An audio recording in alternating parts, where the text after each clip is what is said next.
이 시간에는 치러야 할 대가, 치러야 할 대가 이런 제목으로 말씀을 드리겠습니다. 성경 말씀은 누가복음 14장 25절에서 27절까지 말씀입니다.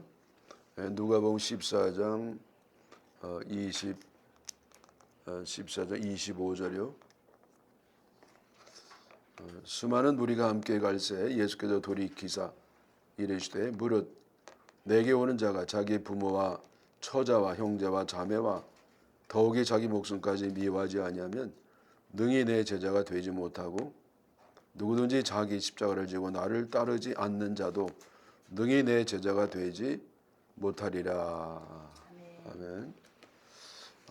예수님에게는 가시는 곳마다 사람들이 구름대처럼 따라다녔습니다. 점차적으로 소문이 나고 그래서 이 소문이 나면서 사람들이 이제 늘어난 것이 아니고 아예 사역 초기부터 폭발적인 인기를 끌고 사람들이 몰려왔던 것이었습니다. 예수님이 최초의 사역을 시작한 것은 누가복음 9장 14절에 나오는데 여기에도 보면 예수님이 벌써 아예 사역 초기부터 소문이 난 것을 볼 수가 있겠습니다. 예수께서 성령의 능력으로 갈릴리에 들어가시니 그 소문이 사방에 퍼졌다라고 되어 있어요. 그래서 이 성령의 능력으로 뭘 했죠? 기적을 베풀었죠. 기적을 베풀어서 귀신을 내쫓고 불치병, 난치병을 고치고 그게 이제 소문이 나니까요. 뭐 사람들이 몰려올 수밖에 없죠. 여러분 요즘도 만약에 어느 교회든지 장님이 눈 떴다. 그러면 그 교회 운영이 어려울 겁니다. 하도 사람이 와가지고 그런 일들이 이제 일어나게 되었던 것이죠. 누가복음 5장 15절 이하에도 보면 예수님 소문이 더욱 퍼짐에 더 이제 그러지 않아도 소문 때문에 난리인데 더욱 퍼져 수많은 무리가 말씀도 듣고 자기 병도 고침을 받고자 하여 모여오되 예수는 물러가사 한적한 곳에서 기도하시니라. 이 몰려든 사람이 아주 많아가지고 예수님은요 이 하나님과 대면할 시간이 없었어요. 그래서 하여튼 뭐 사람들이 하도 찾아다니니까 예수님을 그래도 예수님은요 어거지라도 군중을 피해가지고 조용한 곳에서 기도하실 정도가 되었다고 기록이 되어 있습니다. 여러분 왜 사람들이 몰려들었겠어요? 그건 뭐 우리가 짐작하는 것과 같습니다. 방금 읽어드린 그 15절에 그 다시 한번 말씀드리면 수많은 무리가 말씀을 듣고 자기 병도 고침 받고자 하여 모여왔다 이렇게 되어 있어요. 두 가지 이유. 왜 사람들이 예수님을 이렇게 쫓아다녔느냐? 두 가지 이유인데요. 첫째는 말씀을 듣기 위해서 말씀을 여러분 예수님 말씀은 다른 선지자나 율법사들과 다르게 권위가 있다고 기록되어 있습니다. 또 은혜의 깊이가 벌써 달랐습니다. 그래서 사람들이 이제 많이 모였고요. 그 다음에 두 번째는 병 고침을 받기 위해서 모여들었다. 그래서 예수님도요. 사람들이 왜 나를 쫓아오는 줄 아느냐? 진리를 깨달아서가 아니다. 그리고 나를 믿고 영생을 얻기 위함도 아니다. 사람들이 나를 저렇게 따라다니는 이유는 뭐냐면은 떡을 먹고 배부른 까닭이다. 그러니까 이제 먹고 사는 문제 해결받기 위해서 또 기적을 베푸셔서 병을 고침을 받기 위해서 모여들었다고 말씀을 하셨습니다. 그래서 예수님께서는요, 이 군중이 크게 많이 오지만은 그렇게 뭐 반갑지는 않으셨을 겁니다. 뭐 제대로 알고 따르는 게 아니라요, 자기네들의 이기적인 그런 유익을 위해서 주님을 따랐던 거죠. 여러분 그게 뭐 책망받을 일은 아니에요. 원래 그런 거죠. 접촉점이 있어야 되잖아요. 그리고 여러분 우리 고통 가운데 있을 때 그 해결해 주시려고 하는 것은 주님이 더 원하셔요. 더 원하셔요. 그러니까 이건 뭐 혼날 일이 아니고 자연스러운 일인데 문제는 뭐냐면 그렇게 되면 주님이 이 땅에 오셔가지고 하시는 일, 즉 인류를 구원하시는 것. 저들이 예수님을 믿고 영원한 생명을 얻는다고 하는 거기까지 가야 되잖아요. 근데 이것이 참 희미해지니까 이제 우리 주님이 이제 말씀을 하시는데, 저들이 이제 예수님을 따라다니면서 제자가 되기 위해서는 이 두 가지가 꼭 필요하다. 너희들이 나를 따라오려느냐? 물론 너희들이 원하는 것을 얻을 수 있다. 그러나 정말 나는 이 제자를 이제 만들어서 내가 하던 일, 인류 구원의 사역을 계속해야 되는데, 그러기 위해서는 두 가지가 있다. 필요 조건이. 그게 뭐냐면은, 첫째는요, 여기 26절에 보겠어요. 물론 내게 오는 자가 자기 부모와 조자와 형제와 자매와 더욱 자기 목숨까지 미워하지 아니하면 능히 내 제자가 되지 못하고, 이렇게 돼 있죠. 그러니까 제자가 되려는 사람은 누구든지 예외가 없이 버려야 된다는 거예요. 이 가족 관계, 이거 끊어질 각오해라. 그리고 자기 목숨까지도 버려야 된다. 먼저 버려야 진정한 것을 얻을 수가 있다. 말씀입니다. 버리지 않고 그냥 움켜쥐고는 주님이 원하는 것을 잡을 수가 없다. 먼저 버려야 된다. 가족 관계도 버리고, 그리고 너 자신을 사랑하는 그것도 버리라. 그렇게 말씀하셨죠. 여러분, 예수님은 평소에 참 사랑의 주안점을 가지고 비중을 가장 많이 가지고 설교를 하셨습니다.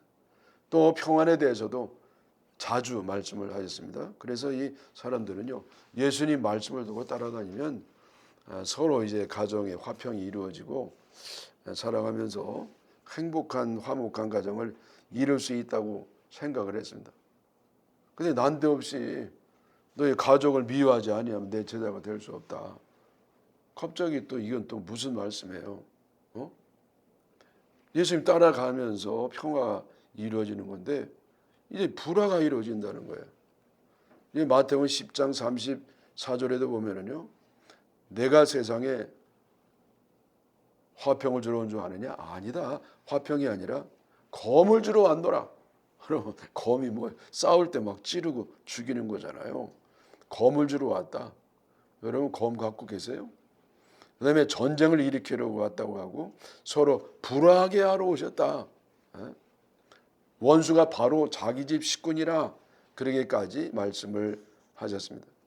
다시 말하면, 한마디로 말하면요, 예수님을 따르기 위해서는 가족 관계가 깨질 각오를 하라고 하셨다는 겁니다. 가족 관계가 깨질 각오를 해라. 그리고 근데 다행히 이 주님은요, 여기에 대해서 그 해석까지 해주셨어요. 해설. 이게 설명이 필요하잖아요. 그래서 마태복음 10장 37절에 보면 가족을 사랑하되 사랑하지 않으라는 걸 안 해요. 뭐 가족을 사랑한다는 건 뭐 영원한 명제죠. 그런데 여기 하나 조건이 뭐냐면, 예수님을 사랑하는 것보다, 예수님을 사랑하는 것보다 더 사랑하지는 말라, 그렇게 말씀하셨어요. 자, 너희들 가족을 사랑하지 말라는 거 아니에요. 오해하지 마라. 사랑하되 가족을 예수님보다 더 사랑하지는 말라. 주님이 아주 분명하게 말씀하셨어요. 그래서 우리들은 우선순위를 분명하게 해야 됩니다. 가족을 진심으로 사랑해야 되지만은, 그렇다고 가족을 예수님보다도 더 사랑할 수는 없습니다. 왜냐하면 예수님보다 가족을 더 사랑하면 우상 숭배가 되기 때문입니다. 여러분, 오해하지 마십시오. 주님 사랑하고 가족 사랑은요, 이게 반대 개념이 아니에요. 그러니까 내가 주님을 사랑할수록 가족은 멀어진 그런 게 아니라 말이에요. 오히려 이것은 한 축을 갖고 있습니다. 그게 무슨 말이냐면요, 이 자전거가 이렇게 여러 가지 이제 뭐 이렇게 있잖아요. 버티는 바퀴를. 근데 그게 한 축을 갖고 있다. 그러니까 주님을 사랑하는 것과 가족을 사랑하는 것, 사람을 사랑하는 것은요, 한 축이 있어요. 그래서 내가 주님을 사랑하면 사랑할수록 가정을 그만큼 더 사랑해야 되는 겁니다. 이거는 같은 방향으로 가는 거예요. 네? 이게 여러분 전혀 반대 방향이 아니에요. 그럼 왜 이런 말씀하셨느냐? 여러분 짐작하겠지만 이거는 다만 이 가족이 주님을 거부하게 되면 이런 문제가 생긴단 말이에요. 자, 온 가족이 다 주님을 사랑하면은요, 전혀 뭐 그 가족을 미워할 것도 없고 뭐 문제가 생길 일이 없죠. 근데 이 중에 누가 이제 딱 예수 믿는 거 난 반대다 이러면서 이제 반대하고 나오면은요, 그때부터 문제가 생기기 시작합니다.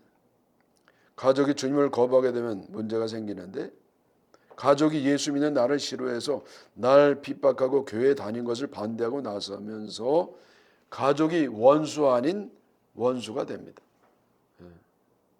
원수 아닌 원수가 되는 거예요. 그래서 원수가 다른 사람이 아니다. 너희 집안에 있다.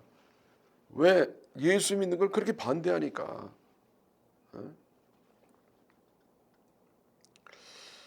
여러분 뭐 이런 얘기 너무 많이 있잖아요. 아주 그 처녀 때는, 아가씨 때는 참 교회에서 열심히 헌신을 합니다. 그래서 교회학교 반사도 하고 또 성가대도 하고 찬양단도 하고 그리고 청년 임원도 하고 그러면서 얼마나 열심히 해요. 밤낮으로 열심히 하죠. 근데 이 불도가 심한 가정에 시집을 간단 말이에요. 그러면 이제 그때부터 불행이 시작되는 겁니다. 시어머니가요, 우리 집은 이 불도가 세. 너 내 눈에 흙이 들어가기는 절대 교회 못 간다. 그리고 이게 나오면은요, 이제 전쟁이 시작이 되는 거죠. 그 자매 눈에 눈물이 쏟고요, 정말 이 괴로운 삶이 시작이 됩니다. 그럼 물론 가정의 평화를 깨지 않는 길이 없는 건 아니지 않습니까? 그 시댁의 소원대로 예수 안 믿으면 돼요. 근데 안 믿을 수가 있어요. 믿어야죠. 왜? 내 목숨처럼 귀한 게 신앙이고 나는 주님을 내 생명처럼 사랑하니까 어떻게 그 말에 순복할 수가 있겠습니까? 여러분 뭐 제가 하도 얘기를 말씀드려가지고 이제 뭐 신물이 나게 했습니다만은 저도 아버님이 저를 그렇게 때렸잖아요. 교회 못 나가게. 여러분 저는요 모범생이었어요. 아버지 말면 철저히 순종했습니다. 그저 죽으라면 죽는 신유까지 했었거든요. 근데 교회 나가지 말라는 말씀은 내가 순종할 수가 없었습니다. 왜? 내 죽으면 죽었지 내 생명보다 귀한 주님을 어떻게 배신할 수 있냐 말이에요. 그래가지고 우리 삶은 전쟁 상태가 되었습니다. 그러나 그 전쟁은 불가피한 전쟁이 되었습니다. 자, 그 다음에 이 두 번째 우리가 예수님을 따르기 위해서 필요한 조건이 뭐냐면 십자가를 져야 한다는 것입니다. 누가복음 14장 27절에 14장 27절 누구든지 자기 십자가를 지고 나를 따르지 않는 자도 능히 내 제자가 되지 못하리라. 자, 여러분 첫 번째는요, 어떤 인간관계 그거를 좀 깨질 수도 있다고 하는 그 각오를 해야 된다는 것이고, 두 번째는 자기 십자가를 져야 된다는 겁니다. 여러분 십자가가 뭔지 아시죠? 내가 잘못이 없는데도 불구하고 지는 고통이에요. 이거는요, 이 남의 잘못 때문에, 남의 악함 때문에, 그들의 죄 때문에 내가 당하는 고난, 그것이 십자가가 아니겠습니까? 우리가 예수 믿을 때 이 환영받고 박수 받기만 하는 건 아닙니다. 예수님 믿는 나를 미워하고 싫어하고 핍박하는 사람들이 있기 때문입니다. 물론 십자가 안 질 수도 있어요. 그들의 뜻에 따라 살면 되죠. 그들과의 타협을 하고 그들의 뜻대로 하고 그러면 십자가는 더 이상 없습니다. 그러나 더 이상 이제 주님과의 관계는 없어지는 겁니다. 여러분 여기서 주목할 말씀이 뭡니까? 자기 십자가에 자기 십자가. 십자가도 두 종류가 있단 말이에요. 여러분 십자가는 오직 주님 십자가가 있는 거 아니에요. 이 주님 십자가는요, 굉장히 큰 십자가예요. 내가 감히 이거 질 수 없는 그런 엄청난 십자가죠. 근데 주님이 나에게 주신 십자가가 있어요. 자기 십자가죠. 이거는 주님의 십자가는 비교할 수 없이 너무 작은 것입니다. 그러나 이 작은 것이요, 우리에게 너무 커요. 내가 이 감당 못하는 겁니다. 그래서 우리는 주님께요, 제발 십자가 좀 거두어주세요. 내가 십자가 지지 않도록 이 십자가 좀 치워주세요. 그래서 우리는 십자가를 벗으려고 신앙생활 합니다. 그러나 주님은요, 이 십자가를 지고 따르라는 거예요. 이거 십자가를 안 지면은 주님을 따라올 수가 없단 말이에요. 여러분, 이 정식적인 그 신앙의 길은 뭐냐면은 십자가를 지고 자기를 부인하고 주님을 따르는 이 길만이 정도예요. 딴 길은 없습니다. 그래서 우리는 십자가를 좀 치워달라고 기도할 게 아니라, 주님, 이 약한 제가 십자가를 좀 잘 감당하고 갈 수 있도록 해달라고 기도해야 될 줄 믿습니다. 물론 여러분이 십자가는 영원히 내가 지는 건 아닙니다. 벗을 때가 있죠. 언제 벗어요? 우리 육신의 생미 다 할 때까지, 주님이 오실 때까지. 그래서 이 주님이 오시면 이제는 십자가를 벗어버리고 하나님의 영광에 참여하는 권한을 주십니다. 오직 십자가를 끝까지 잘 진 사람만이 영광에 참여할 수 있는 권한을 주시는 줄 믿습니다. 그래서 이것이 이제 우리의 비전입니다. 말씀드린 것처럼 예수님을 따르는 길은 쉽고 편하게만 한 길이 아닙니다. 가족관계, 대인관계 깨질 위험성이 있습니다. 또한 평안한 삶이 깨질 위험성도 다분합니다. 한마디로 말해서 예수님을 따르는 길은 먼저 세상에 내가 귀하게 여겼던 것을 버려야 됩니다. 버려야 돼요. 여러분, 요즘 신앙이 너무 가벼워졌어요. 그래서 무슨 여가선용, 문화생활, 또 친교 활동, 그렇게 여기는 사람이 굉장히 많아졌습니다. 교회를 왜 다니냐면 이거 심각하지 않아요. 그냥 개 모임처럼 서로 이제 맛있는 거 사 먹고요. 그리고 이제 장례식이 간다든지 결혼식이 간다든지 서로 이제 개 타 먹는 것처럼, 여러분 그런 데 집중해요. 그리고 이 말씀에 대해서도 별로 듣지도 않고, 들어도 별로 이제 은혜 같은 것 별로 사모하지 않습니다. 그냥 편안한 자기 마음이 이제 위로받을 수 있는 그런 말씀이면 족한 것으로 생각합니다. 그러나 여러분, 이 신앙은 그렇게 가벼운 게 아닙니다. 아주 심각하고 진지합니다. 신앙생활은 삶의 한 부분도 아니에요. 여러분, 신앙이 여러 가지 내가 할 일 가운데 하나가 아니라 말이에요. 또 신앙은요, 이것저것 있고 첫 번째 우선순위가 있고 다, 신앙은 3번, 4번째 정도 된다. 여러분, 이것도 제대로 된 것이 아닙니다. 주님이 원하는 신앙은 뭐냐? 온 인생을 던져야 얻을 수 있는 게 신앙입니다. 예수님을 얻기 위하여 나를 버려야만 하는 거예요. 영생을 얻기 위하여 목숨을 버려야 합니다. 천국을 얻기 위해서 세상을 버려야 됩니다.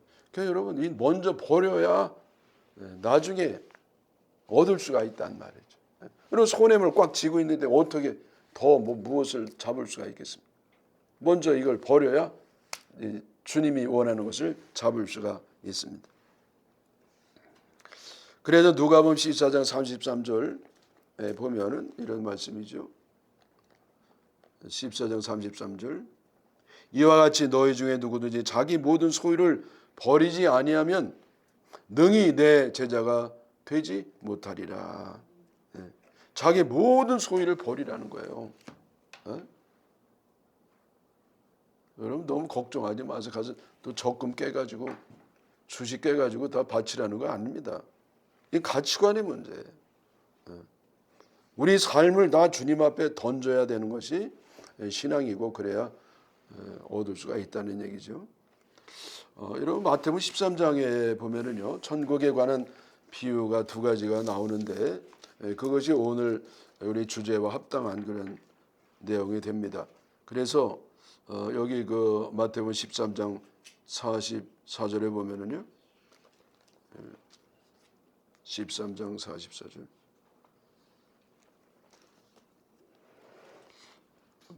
마태복음이에요. 마태복음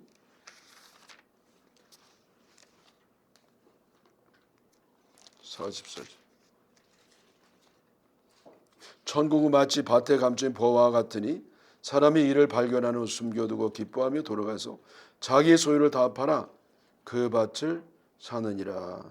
또 천국은 마치 좋은 진주를 구하는 장사와 같으니 극히 값진 진주 하나를 발견하며 가서 자기의 소유를 다 팔아 그 진주를 사느니라. 자, 여러분 천국은 마치 무엇과 같으냐? 우리가 예수를 믿으면 천국을 얻게 되잖아요. 근데 이 천국을 어떻게 얻느냐 하면요 중요한 말씀이 뭐냐면 자기 소유를 다 팔아요. 어떤 소장 농부가요 이제 뭐 이렇게 밭을 갈다가 보화를 발견하죠.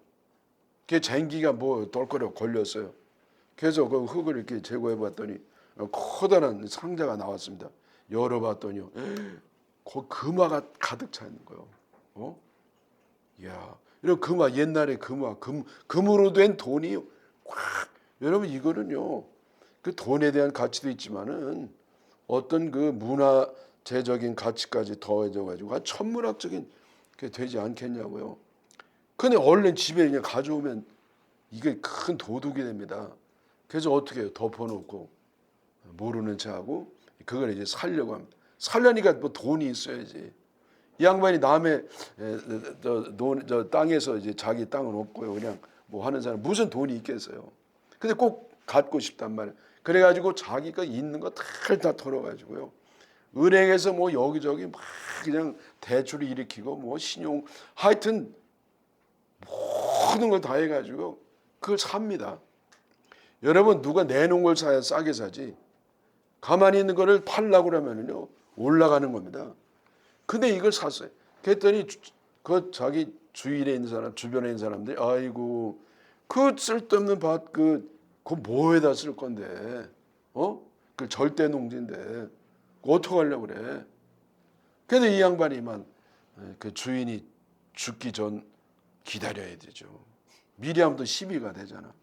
죽은 다음에도 금방 하면 안 돼. 또 한참 지나가지고 열었더니 사람들이 놀래 자빠지는 겁니다. 여러분 진주도 마찬가지잖아요. 근데 진주 장사가요, 이 진주가 너무 귀한 거 처음 봤어요. 이렇게 귀한 거를. 이건 누구 주고 싶지가 않아요. 팔고 싶지가 않아. 그래가지고 이거를 막 역시 이제 값을 주고 샀습니다. 근데 나중에 알고 봤더니요, 야 엘리자베스 여왕이 목걸이 했던 거예요, 글쎄. 그래서 천국은 이와 같다. 자, 여러분 우리가 천국을 얻기 위해서는 우리가 모든 걸 인생을 막 다 던져야 됩니다. 여러분 우리가 신앙생활하는 거 돈으로 치면은요, 야 돈이 많이 들어요. 시간도 얼마나 나요. 예배도 여러분 일주일에 한 번이면 되는데 우리가 옛날에 현직에 있을 때 주일낮 보죠, 주일 오후 예배 보죠, 밤 예배 있죠, 수요 예배 있죠, 셀 예배 있죠. 예배가 얼마나 많아. 새벽기도 있죠, 심야기도 있죠. 여러분 이 교회 행사가 얼마나 많습니까? 신방도 해야 되고 단기 선교도 해야 되고 성경 공부도 해야 되고 제자 훈련도 받아야 되고 여러분 그래서 이게 너무 많은 게 듣는데 그런데 이것이 결국은 뭘 얻게 되느냐?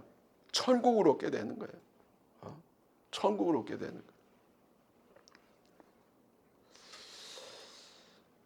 여러분 우리가 예수님을 따르기 위해서는 나의 모든 걸 버리고 십자가를 지고 주님을 따를 때 그 희생으로만 끝나지 않습니다. 주님이 약속이 있어요. 마태복음 10장 39절 자기 목숨을 얻는 자는 잃을 것이요 나를 위하여 자기 목숨을 잃는 자는 얻으리라. 여러분 잃어버리는 것이 얻는 비결이죠. 또 마태복음 10장 41절에 누구든지 작은 자 중 하나에게 냉수 한 그릇이라도 줍는 자는 주는 자는 진실로 이루노니 그 사람이 결단코 상을 잃지 아니하리라. 그래서 여러분, 내가 주님께 헌신한 거는요, 주님이 다 알고 계셔요. 그래서 갚아주시는데 째째하게 갚아주지 않는다는 말이죠. 제가 어제 베트남 그 신학교 가가지고 근데 갈 때마다 아쉬운 건 뭐냐면요, 이 스피커가 안 들려요. 괜히 들고 있는 거지. 이게 뭐 효과가 하나도 없습니다. 그래서 안 되겠다고 해서요, 제가 얼마를 들여가지고 이걸 해 주려고 그랬어요. 그랬더니 그 음향 그 사장님이 장로님이에요. 그랬더니 이 양반이 자기가 다 해주겠다요.